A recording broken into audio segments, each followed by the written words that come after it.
ඈත ඉතිහාසයේ ඉඳලම සුන්දර යුවතියන් ගැන කතා කරන වර්ණනා කරන බොහෝ කරුණු කාරණා තියෙනවා. අපි මීට පෙර කතා කර මාතෘකාවලට වැඩිය වෙනස් මාතෘකාවක් අද අපි කතා කරනවා. රූපලාවන්‍ය ශාස්ත්‍රය කියන්නේ පුරුල් විෂයක් සහ වර්තමානයේ වෙන විට බොහෝ දෙනෙක් කතා කරන මාතෘකාවක්. යුවතියන් බොහෝ සෙයින් ලස්සනට ඉන්න ආස කරනවා. කෙනෙක් ලස්සන වෙන්න ලස්සන කරන ආයතනයකට අපි ඇවිල්ලා ඒ ගැන කතා කරනවා. අපි අද ඉන්නේ කඩවත The Bridal House කියන රූපලාවන්‍ය ආයතනයේ. අපිත් එක්ක ඉන්නවා ප්‍රවීණ රූපලාවන්‍ය ශිල්පිනිය නාලිකා රාජපක්ෂ. ඔබතුමී බොහොම ගෞරවයෙන් පිළිගන්නවා. අයිබෝවන්. අයිබෝවන්. රූපලාවන්‍ය ශාස්ත්‍රය කිව්වට පස්සේ මේ විෂය ගොඩක් පුළුල් විෂයක් කියලා මම කලින් කතා කරා. වර්තමානයේ වෙන විට අපි ඕනෑතරම් දකින්න ලංකාව පුරා විසිරුණ රූපලාවන්‍ය ශිල්පිනියන් බොහෝ දෙනෙක් ඉන්නවා. හැබැයි ඔබතුමිය ගාවට අපි එන්නේ සහ බොහෝ දෙනෙක් කතා කරන ඔබතුමියගේ මේ ක්‍රමවේදයන් වෙනස් සහ මේ වෘත්තීය නිපුණතාවය ගැන බොහෝ විට කතා කරන අපි දැකලා තියෙනවා. ඇයි ප්‍රවීණ රූපලාවන්‍ය ශිල්පිනියක් තෝරාගත යුතු වෙන්නේ? ඇත්තටම සැලොන් එකකට මනාලියක් හෝ තව කෙනෙක් යම් කිසි සේවයක් ලබා ගන්න එනවා නම් ඒ ඉන්නේ ඒ සැලොන් එක ගැන දැඩි විශ්වාසයකින්. ඉතින් අපි පළපුරුද්දක් තියෙන කෙනෙක් විදිහට එතකොට අපිට අපේ අත්දැකීම් බහුලයි. ඒකත් එක්ක සැලොන් එකට එන අපේ සේවාදායකයාට අපි අපේ අත්දැකීමත් එක්ක උපරිම සේවාවක් කරන්න බැඳිලා ඉන්නවා. ඉතින් ඒක ඇත්තටම දැන් අද කාලේ බැලුවොත් හතු පිපෙන්න වගේ සැලොන් තියෙනවා. ඉතින් අපේ තියෙන ප්‍රවීණත්වයත් එක්ක ප්‍රවීණත්වය කියන්නේ අත්දැකීම් සමුදාය. ඉතින් ඒකත් එක්ක එන සේවාදායකයාට හරි දේ කරන්න. හරි දෙයක් කරලා මෙතනින් එළියට යවන එක තමයි අපේ පළවෙනිම ටාගට් එක වෙන්නේ. ඔබතුමී කියන විදිහට නිවැරදිව කෙනෙක් කොහොමද අපි ඕනෑතරම් අය දකින්න ඔබතුමීගේ භාෂාවෙන් කිව්වා හතු පිපෙන වගේ ඕනතරම් අය ඉන්නවා කියලා. අපේ මේ සමාජයේ ඉන්න මේ යුවතියන්ට බොහෝ දෙනෙක් එවැනි අය තමයි මේ කාරණා හොයාගෙන ඉන්නේ. කොහොමද උන් ප්‍රවීණයි කියලා උන් අඳුරගන්නේ? මොකක්ද ක්‍රමවේදය? නිවැරදි කෙනෙක්ව තෝරා ගැනීමේදී රූපලාවන්‍ය ශිල්පිනියක් තෝරා ගැනීමේදී ඔබතුමිය දකින්නේ මොන වගේ දෙයක්ද? ඒක හරිම වැදගත් ප්‍රශ්නයක්. නිවැරදි කෙනෙක් වෙන්න දැන් අද කාලේ හැටියට මේ සමහරු දැන් ගොඩාක් වෙලාවට මේ සමාජ මාධ්‍යයෙන් තමයි අපි ගොඩක් අයව දැන අඳුනගන්නේ. එතකොට එතනදී අර ෆොටෝ එකකින් දකින දේ නෙමෙයි ඇත්තටම. ගොඩක් වෙලාවට මගේ ළඟට එන කෙනෙක් මගේ සේවය අරගෙන එළියට ගිහිල්ලා එයාගේ කියනවා. ඇත්තටම ඒක කට වචනයක් කිව්වොත් මේ දේ තමයි හරිම වැදගත් වෙන්නේ. අර දකින දේට වඩා කෙනෙක් කියලා මෙයා හොඳ ටැලන්ට් එකක් තියෙන කෙනෙක් මගේ වැඩේ හරියට කරලා දුන්නා කියන එන්නේ වචනෙන් තමයි ඇත්තටම මගේ ළඟට කෙනෙක් ඇවිල්ලා තියෙන්නේ. ඒකට මම එයාට හරි දේ කරපු නිසා තමයි එයා තව කෙනෙක්ට මාව රෙකමන්ඩ් කරන්නේ. ඒක තමයි විය යුත්තේ මම දකින විදිහට ෆොටෝ එකකින් දැකලා සුදුවට මේකප් කරන එක නෙමෙයි විය යුත්තේ. අපි ළඟට එන සේවාදායකයන් එයාට හරි දේ එයාව මොන විදිහේ ස්කින් එකක්ද තියෙන්නේ. ඒකට එයාට මොන දෙයක්ද අපි කරන්න ඕනේ හරි දේ කරලා මෙතනින් යවන්න ඕනේ. ඒකට මගෙන් කරගත්තු කෙනෙක් තව කෙනෙක් මාව හඳුන්වලා දීපු නිසා තමයි මම අද මේ තත්ත්වයට ඇවිල්ලා තියෙන්නේ. මම හිතන්නේ ඒක තමයි විය යුතු හරිම දේ. ඔබතුමී බොහොම ලස්සන වටින කතාවක් කියුණා මේ නිවැරදි වෙන කෙනාව අඳුර ගන්න ඕනේ කියන එක. ඒක විශේෂයි කියලා මට හිතුණා. අපි දකිනවා වර්තමානයේ ගත්තට පස්සේ බොහෝ දෙනෙක් මේ කටයුතු කරද්දී හැම කෙනෙකුටම එකම දෙයක් වගේ කරන අවස්ථාත් අපි දැකලා තියෙනවා. අපි ප්‍රවීණ රූපලාවන්‍ය ශිල්පිනියක්ව තෝරාගත යුතුයි, ශිල්පියෙක් හෝ ශිල්පිනියක්ව තෝරාගත යුතුයි කියලා කියන්නේම ඔවුන් ඔබව හඳුනා ගන්නවා. ඔබගේ හැඩතල මොන වගේද සහ ඔවුන්ගේ සම මොන වගේද ඔබට ගැලපෙන ක්‍රමවේද ඔවුන් හඳුනා ගන්න නිසාවෙන්. ඇත්තටම මේක විශේෂ කාරණයක් නේද? ඔව් ඒක තමයි අපේ අත්දැකීම් සමුදාය කියන්නේ. දැන් මම අදටත් ඉගෙන ගන්න කෙනෙක්. මේ මොකද මේ රූපලාවන්‍ය කියන දේ දවසින් දවස අප්ඩේට් වෙන්න ඕනේ අපි. මේකට ගොඩාක් අද එක දෙයක් හෙට තව දෙයක් මේක අප්ඩේට් උනේ නැත්නම් අපි එදා පටන් ගත්ත තැන තමයි අපි අද තාම ඉන්නේ. එහෙම නෙමෙයි මේක අලුත් වෙනකොට අපිත් ඒ අප්ඩේට් එකට යන්න ඕනේ. ඉතින් ඒ හින්දා මම අදටත් ඉගෙන ගන්නවා. ඒ ඉගෙනගෙන මගේ දැනුම මම වැඩි කර ගන්නවා. එතකොට තමයි මට ඉස්සරහට ගමනක් තියෙන්නේ ඇත්තට. මොකද අද රූපලාවන්‍ය කියන එක මේ ලොකුම දෙයක් වෙලා අපේ මිනිස්සු ඒකට ගොඩක් පුරුදු වෙලා තියෙනවා. ඉතින් ඒ හින්දා අප්ඩේට් එකක් නැතුව මේ ගමන යන්න හරි අමාරුයි. එක දෙයක් ඉගෙනගෙන සැලොන් එක කෝස් එකක් කරලා සැලොන් එකක් දාන්න බෑ ඇත්තටම. අපි සැලොන් එක කරන ගමන් අපි ඉගෙනගෙන ඉස්සරහට යන්න ඕනේ.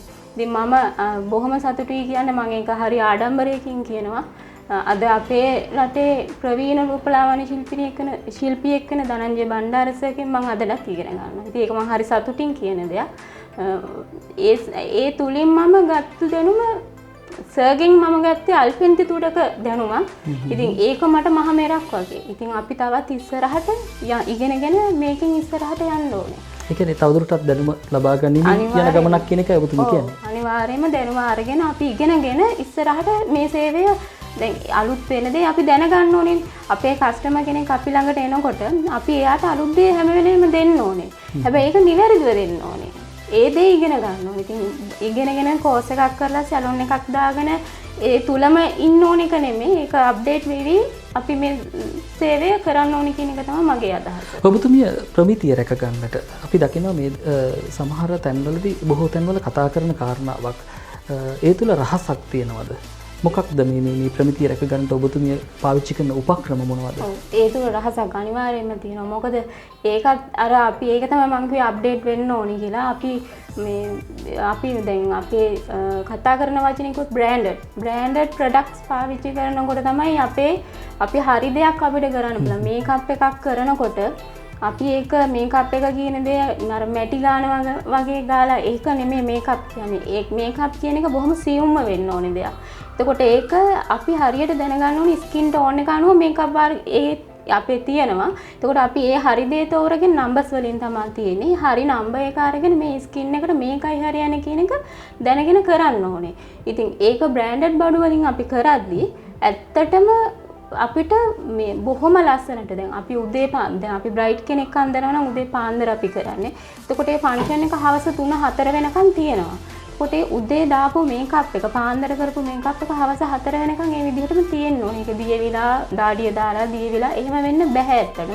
එතකොට අපි හොඳ දෙයක් ප්‍රමිතියෙන් යුතු දෙයක් පාවිච්චි කරනකොට ඇත්තට මේ මේකප් එක කිසි ප්‍රශ්නයක් වෙන්නේ නැහැ. ඒක අපිට ඒ විදිහට උදේ දාපු විදිහටම හවස වෙනකන් තියාගන්න පුළුවන්. ඉතින් ඒ දෙත් අපිට දැනගන්න පුළුවන් වෙන්නේ අපි ප්‍රවීණයෙක්ගෙන් ඒ දැනුම ගත්තොත් විතරයි.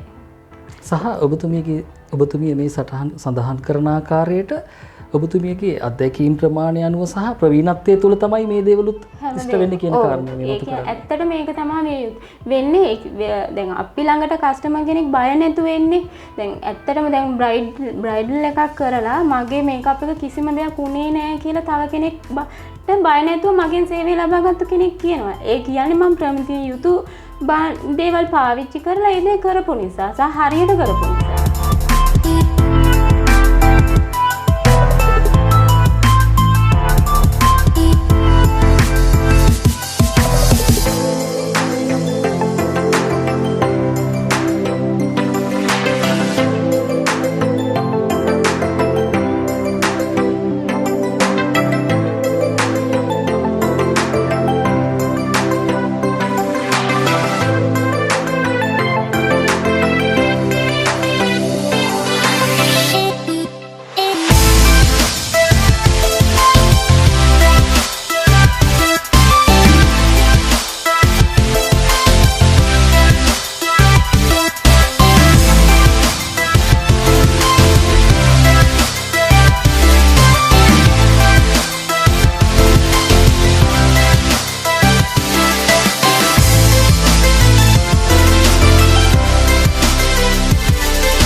යම් තැන්වලදී මේ ක්‍රියාදාමයට පිටුපස කතාවක් තියෙනවා. බොහෝ වෙලාවට ඔබතුමියගේ සේවය ලබාගෙන ගිහිල්ලා යම් තැන්වල යම් චෝදනා එල්ල වෙන අවස්ථා තියෙනවා. සමහර අයත් එක්ක වැඩ කරද්දී යම් ගැටලු ඇති වෙන අවස්ථාත් තියෙනවා.